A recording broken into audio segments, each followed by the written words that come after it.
Welcome to a very special episode of Breaking Bread. I'm here with New York Times bestselling author Nelson DeMille. Nelson, welcome to the show. Thank you, Anthony. It is such a pleasure to be here. We're in your writing studio. I believe it's called Area 51. That's right. So, I feel kind of special. How many people would you say that get to come to Area 51? The cleaning guy. Yeah. And not too many people. Yeah. For one thing, I smoke when I write, so theoretically, legally, not allowed to have anybody in here. But very few people are up here, and very few people even know it exists. I have another office in this building, which is where my assistant is, and where business is done. But this is strictly writing. And when I'm here, there's nothing to do except sit down and write. And no excuses. That sounds like every writer's paradise. I can't even imagine, you have a smoke in one hand, you have, I guess, your pen in the other. You do everything by longhand? I do. I still write longhand on legal pads. And I have a cup of coffee, cigarette, legal pads, and, I'm a business. I've been doing that for, I never really typed well. So I think since my first book, 1974. Wow. So it's been a while. And everybody wants me to learn how to use a computer, learn how to type, but why mess with it? I mean, I've got 22 books, 8 of them were New York Times bestsellers, and almost all of them made the New York Times list. And everybody wants to change my way of writing. Whatever you get used to, for the first 2,000 years of writing, people wrote by longhand, and I think it's a better process. And I think most authors who still write longhand. See, that first and second draft, handwritten, really makes a much better, presentation. Then of course, you have to put it on, in the computer. Then you can work on it there if you want. But longhand is the way we all, learn how to write. How many legal pads would you say that you go through then? Oh gosh, I should have stock in the company. Each page holds about 70 written words. So I write it big and I write it double spaced. And so each pad is 50, about 50 pages. So you're getting about 3,500, that's my math. About 3,500 on a pad times, 10 to 35,000.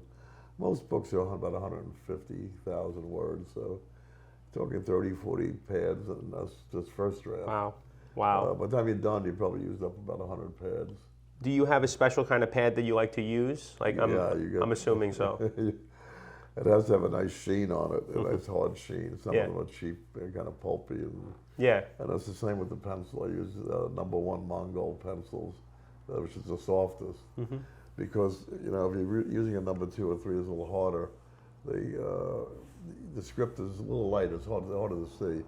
But also, after you've been writing thousands of words with your hand and your arm you can start to drag. If the pencil's dragging, you're gonna feel it at the end of the day. So #1 is soft. The lead is soft and the paper is hard, and it works. Now, all this is going on. You're clearly a creature of habit. You're very old school. That, to me, that all plays into your Italian heritage. Am I wrong? You can make that case. We like tradition, and I've been, the coffee for one thing. As Italians, we assume that everybody drinks coffee Salute. from the time they're 4 years old. But I find as I grow older, and I move to a community here, go to the city where not everybody's Italian, they don't all drink coffee. But but my son, who's now writing with me, he said, give me Alex some. DeMille, right? Alex DeMille. We co-authored the Deserter together. One of the tips I gave him, he wanted some tips. I said, you need a quiet room and da-da-da. I said, you need coffee, because coffee stimulates the imagination. And I'm sure that Dante probably drank coffee, and it's, maybe it's psychological, but there is actually some scientific study that says coffee not only is it make you alert, but actually stimulates the imagination. Wow. And so coffee is part of the process. Never alcohol. I mean, this whole thing about writers being hard drinkers and yeah, it may be true after you put the pencil down for the day. I like my red wine as much as anybody else, but I never drank alcohol while I was writing, but plenty of coffee. Yeah. I was just about to ask, you beat me to it, what your drinking choice is. Red wine? Yeah, red wine is my first, Scotch is second. My character is mostly, my character John Corey, for instance, is mostly a Scotch drinker. And he makes fun of wine. His philosophy is if this shit didn't have alcohol in it, why would anybody drink it? Meaning red wine. But I like my red wine. It's just that, and of course red wine is a little bit more macho than white wine. If I drank white wine, I wouldn't even admit it. So, I'm in full agreement with you, actually. Every time that I've gone out to like dinner, or whether it's fish or not, because people have that rule with fish and red meat or like whatever. Greg is shaking his head because he's a chef. I'm a firm believer in red over everything. Like, Right. Well, I grew up with wine too. Yeah. Cooking with red wine more. Yeah. So back to the coffee thing, I do have to ask you one thing. Are you in a specific kind of coffee drinker? Espresso? Does it really I matter? just like my regular black coffee. Regular. I have a Keurig machine. I used to make pots of coffee, and when I go out, I drink espresso. But here, I just thank God for the Keurig machine. But I was going to say, when I was growing up as a kid, my parents gave me wine. Probably the same with you. They mix it with cream soda sometimes. They mix it with, sometimes they put a little fruit in it. But I mean, since I was 5 or 6 years old, I would have a little wine with dinner. And I kind of removed the taboo and the whole thing because it was just understood that this was, because when these kids are kept back from it, the more you keep it back from them, the more you make it taboo, the more they want it and they're going to abuse it later. Yeah. And I've given my kids wine with most meals if they feel grown up. At the same time, they've learned how to integrate it into their lives without. It's not some secret thing. It's not. Days of prohibition is over. It's wine. Have a glass of wine, and I think it's a good thing for. I think the tradition is being carried on. I know a lot of. My age and younger Italians who giving their kids wine, and other people are scandalized by it. Yet these are the same people who give their kids a can of Coca-Cola. Yeah, that's probably worse full off. of sugar, absolutely worse. It's full of sugar and caffeine. And they give you nonsense about giving your little kid wine. Well, you don't want to make them alcoholics, but they're not. That's the point. They know how to handle it. So a little grape juice never hurt anybody, right? Right, exactly. So now you obviously identify as an Italian American. Right. Yeah. Nelson, not too long ago, had a piece in the National Italian American Foundation's magazine, The Ambassador. It was a 2-page feature. So why don't you tell us a little bit about your Italian heritage? Yeah, my mother is Napolitan, and on both sides of her family. My father, I have a French name. My father's family was, there were French in the family from Avignon, southern France. But my father's family were from Abruzzi. They were a little town called Rocca Marice, which is kind of in the hills. The hillside, it's a hilltop town. And I went there about, it's like 15 years now. And I got to this town. I drove into the town. I had a driver with me, spoke fluent Italian, and it was a total mind trip to see. This is where my father's father came from, and I don't think I was in town 10 minutes, and people knew I was there. They knew I was there, and I figured, well, I think it was my driver who was talking to everybody, and there were people who actually looked like me, and it was like just such a mind blower. Then to go to the cemetery, and then to go, there was the piazza. There's so much immigration from this town. In the piazza, there was a statue of a man dressed, and he's got a suitcase in his hand, and he's walking, but a little kid has his arms around the man's legs, saying, obviously don't go, because he's immigrating and he's leaving his family behind. And the inscription in Italian said, they are gone, but they are forever in our hearts. And this represented that immigration to in the case of Roca Ritchie, mostly Canada, but also the States. And then to see the cemetery, one of my, early relatives was killed in World War One. It was just a total mind blower. And but I'll tell you another story I don't tell a lot of people. So before I went there, I called one of my cousins in Massachusetts, a female cousin, Barbara, and I said, I'm going to Roca Ritchie. And she had been there some months before. And so she gave me some tips, and she said, do you know how our great-grandfather died? I said, no, how? They said he was murdered. I said, oh my God, how was he murdered? Well, he was in a bed that he shouldn't have been in with a woman that he shouldn't have been with. And the husband came home and killed him with an axe. An axe. And apparently my great-grandmother then fled the town and she went to Tivoli. Yeah. So some of the families in Tivoli. But I said, I'm sure there's been more than one DeMille has been killed in a bed he didn't belong in. That sounds like a scene from the Gold Coast. It sounds very familiar, Nelson. Well, what a story. It was a true story. And then I found the church records of, births and deaths, and it did say, it said murdered. Wow. My great-grandfather. So, but, and I want to take my kids back. I think we're ready to go back. They're all up there, they're in their 40s now. But it is an amazing experience. I know so many, millions of Italian Americans have gone back to find their roots. And I would obviously suggest it for everyone. I want to go back again. Naples is another story. My mother and her family they weren't really forthcoming about a lot of things. They didn't really talk about the old country. So I have no idea where she's from. I know that they were still in contact, because when I was a kid, I remember them sending bundles, after World War II, to their relatives in Naples who were obviously impoverished and starving. And they would send packages, to the relatives there. But somehow, of course, when time passed and they kind of lost contact. But I didn't know anything about them. I didn't know where they came from. Wasn't quite sure. One of the last names would have been Lombardo. I knew that. Panzera. So I had some last names. But Naples is a big place. It was easier to go to Roca Ritchie, a town of about maybe 800,000 people. Yeah. Naples is the whole. I did go to Naples, but I had no clue, where these people were from in the Naples area. But it is it's an emotional experience. It really is.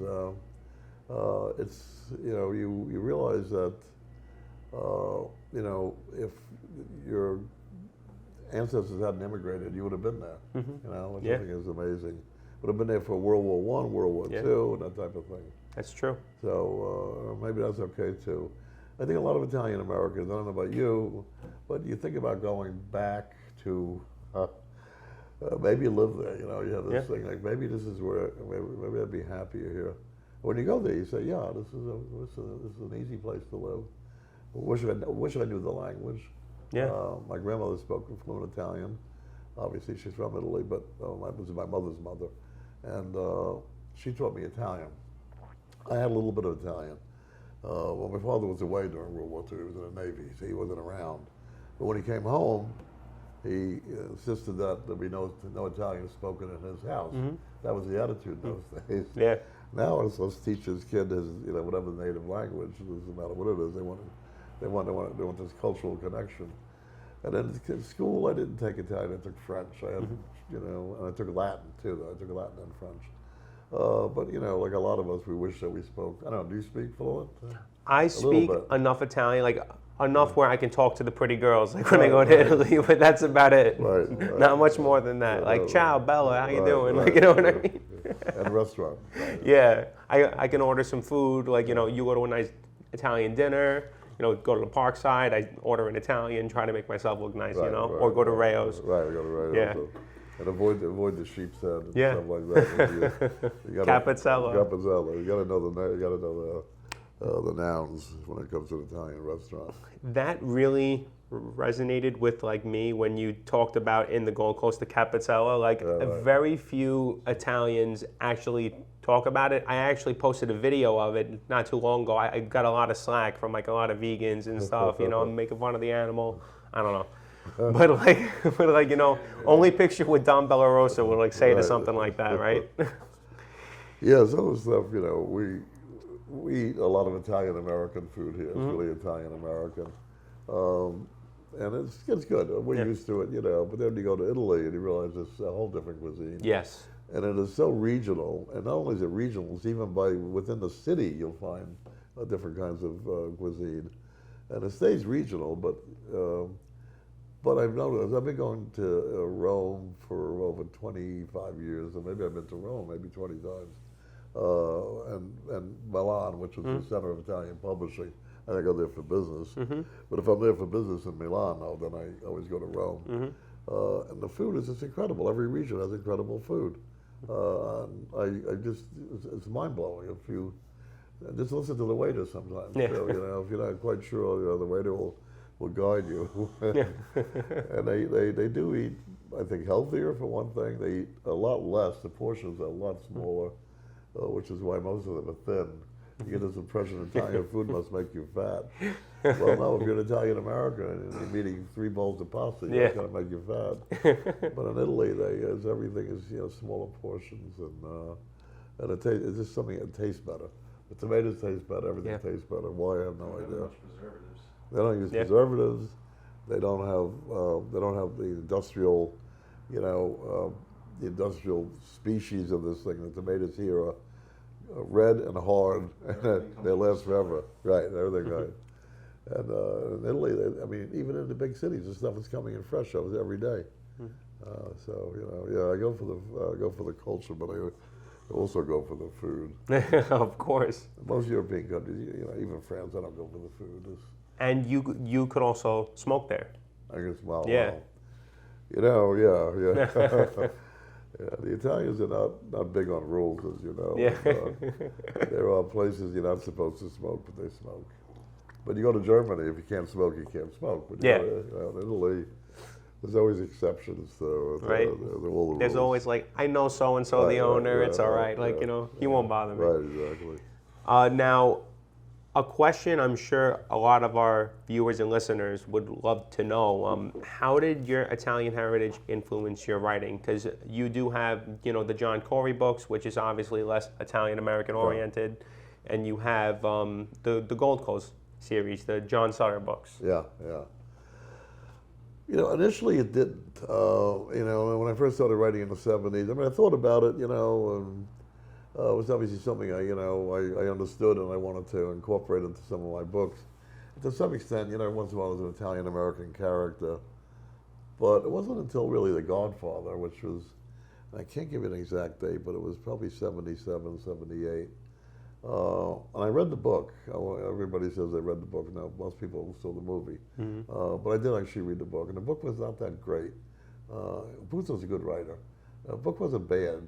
But this is one of those rare instances where the movie was actually better than the book. It doesn't happen that often.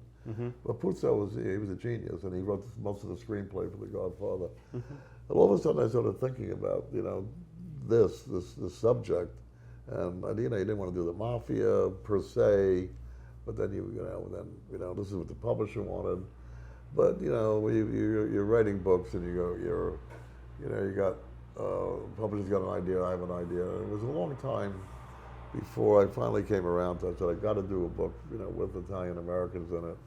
And let's do the mafia. It's okay, we can do that. It wasn't my initial idea, but that's when I came up with the idea of the Gold Coast, which was I call it The Great Gatsby meets The Godfather.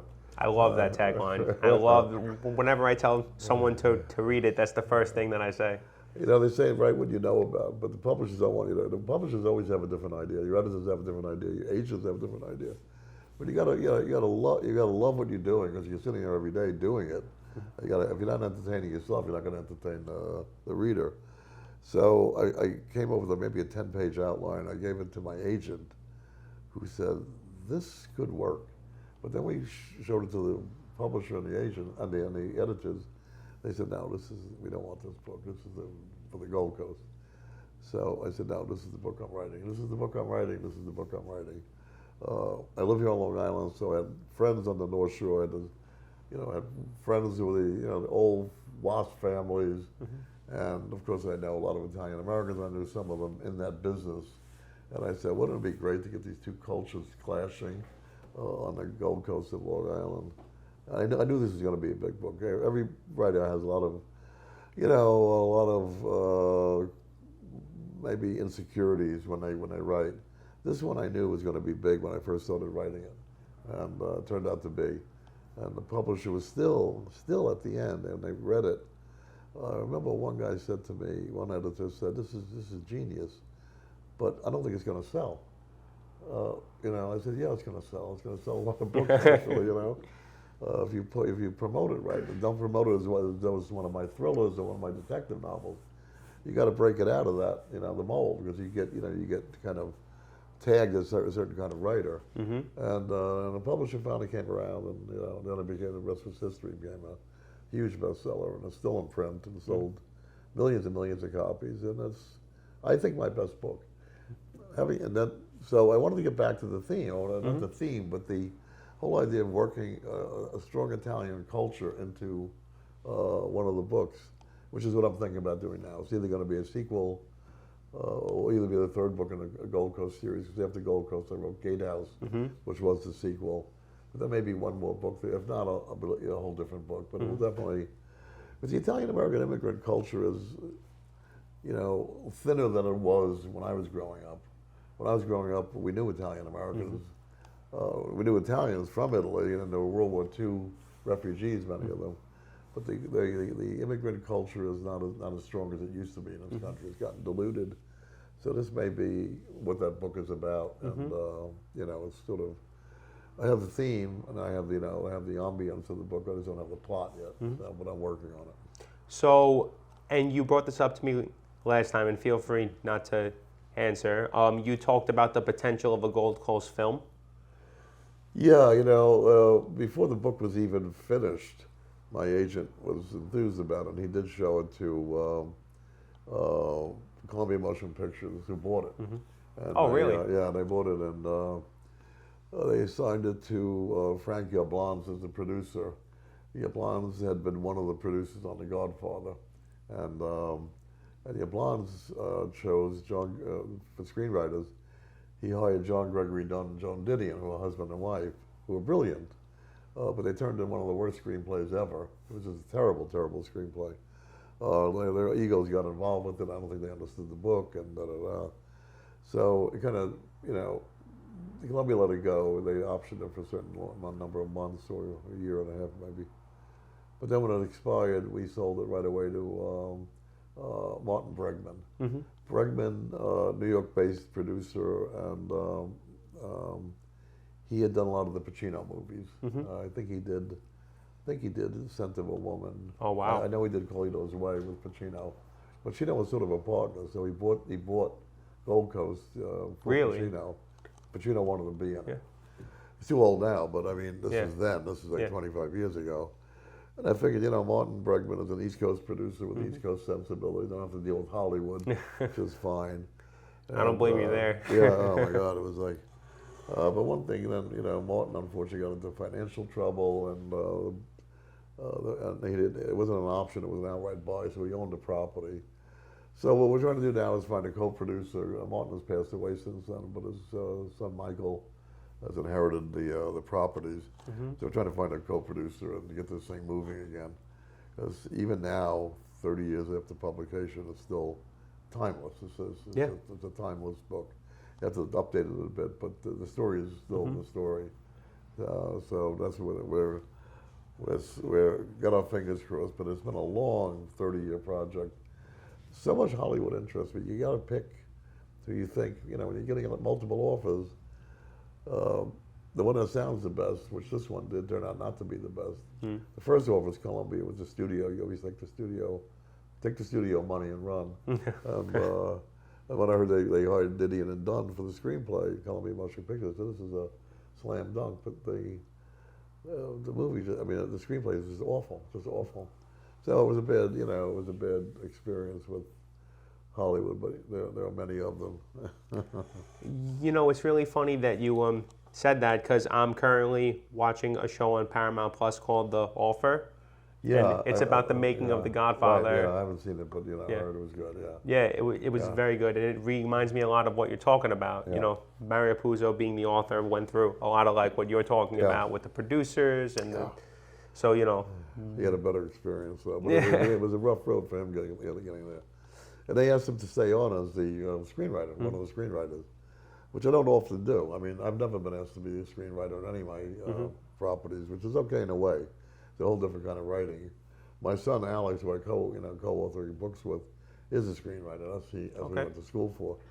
So he knows how to structure the thing, and I would not, it's a different kind of writing, and I don't denigrate screenplays as they're like, they run 90 pages, maybe triple spaced and with wide margins, as opposed to a novel.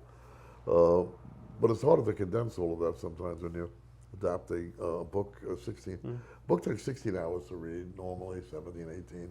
You try to condense this into 90 minutes.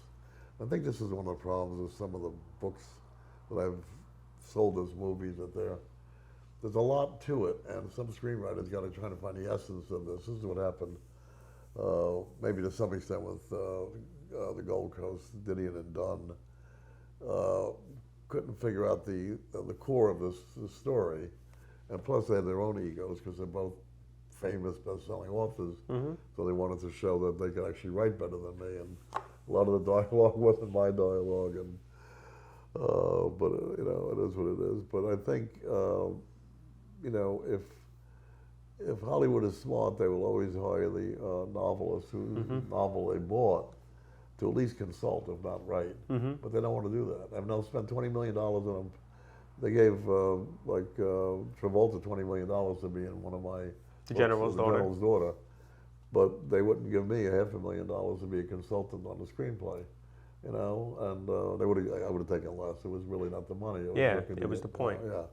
But no, they don't.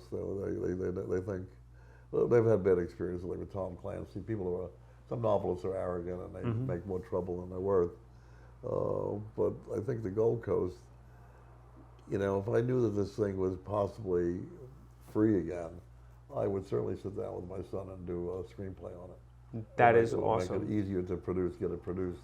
Once the screenplay is in front of the producers, you got a much better chance at, It's not that the book, they love the book, but they've got to love the screenplay. And there's always a big gap between the two. So. It's a long way of saying, we got to make the Gold Coast. I think it'll be made sometime. Maybe not in my lifetime, but it'll be made. That's really good to hear. No, because like I said, it's one of my favorite books of all time. Oh, thank you. And to be sitting here with you is an honor as an Italian American and as an author. Thank you. Yeah. Is there anything that you'd like to tell, like young and aspiring Italian Americans or young and aspiring authors, writers, where they could start, like what they have to look forward to or not to look forward to? Yeah, if they want to write novels, I always say take 2 aspirin, lay down in a dark room, and wait for the feeling to pass. It's a different business, authors have been complaining about publishing business for forever, but it really has become a different business. So it's more corporate now. Publishers taking less chances on new novelists. It's never been easy to get published. It's never been easy to become a bestseller, but it's a little tougher now.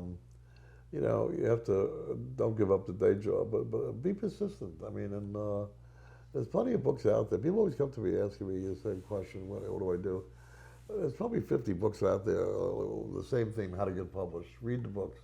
People come to me and ask me like basic questions that they should have already known from reading a book. If you really want to get published, read the book. There are literally 30 or 40, and it's still in print, how to get published. And then from there, you say, maybe this is not the business for me. Maybe it is. One way to get published now is self-publishing, which used to be not a good thing to do years ago. Now it's okay. You can, because of Amazon and because of just the internet, you can self-publish, and it's not a bad way to go. But for Italian American authors, I say think about that connection you have. If you grew up in who could? It's going to sound authentic. It's going to sound like inside information. When you're doing the Italian dinner in a book and that type of thing, you as the author, Italian American, are on firm ground, so you're going to have more confidence in what you're writing. And that's what I found with the Gold Coast when I was writing it. Like, I didn't have to do a lot of research. I knew exactly how these people think, how they eat, how they drink, how they treat their women, and it was like, I was having fun with it. I was really having fun. I knew because I was having so much fun that the reader was going to have fun. One of my editors at the time said this, it's really clever, but it's not going to sell well west of the Hudson. I said, that's not true. I said, Godfather sold fine west of the Hudson. That's true. People love to look at the other cultures if they think it's authentic and they're learning something, and especially a culture that's kind of has become in one way more esoteric. Because we don't see a lot of Italian American stuff on TV or in the movies. In another way, The Godfather still dominates that what we think about, and it's generational. I sat my son down, who's 15 years old, about half a year ago. I figured he was old enough to see The Godfather, and he was absolutely fascinated. It's the only movie, we try to do a movie a week, so that's so part nice. of his education. It was the only one he wanted to see the second time. And then we did Godfather 2, and he was absolutely fascinated. Then he went out and he bought online, he bought a Godfather poster of, Brando, and underneath it says, I'll make it off you, can't refuse. I'd never seen him do that. To go, it just hit him some way. And I prefaced it by saying, you are part Italian. His mother was Swedish, English, German, and Norwegian. And I'm mostly Italian, but he knows he has Italian blood, and this sort of connected him, which was might not be. I said, there's more to Italian culture than The Godfather. I hope you understand. We're going to read Dante someday. Of course. But he really responded to it. It's a great story, but it's that immigrant culture that I think fascinates even kids today. A lot of kids today they don't want to see the old movies. They're old, they're too slow paced, but they will watch The Godfather 1 and 2 and 3 sometimes. The second one yesterday. Yeah. Oh, yeah? I just showed Greg here for the first time the Godfather Part 1 and the Godfather Part 2. Oh, really? All right. Loved it. Yeah. Yeah, it's an amazing movie. Nelson, it's been such a pleasure to have you on the show. It's been an honor. And thank you so much for having me here at Area 51. It's beautiful here. Right. This is my prison, but it's also my refuge. It's just kind of the same thing sometimes. Thanks again.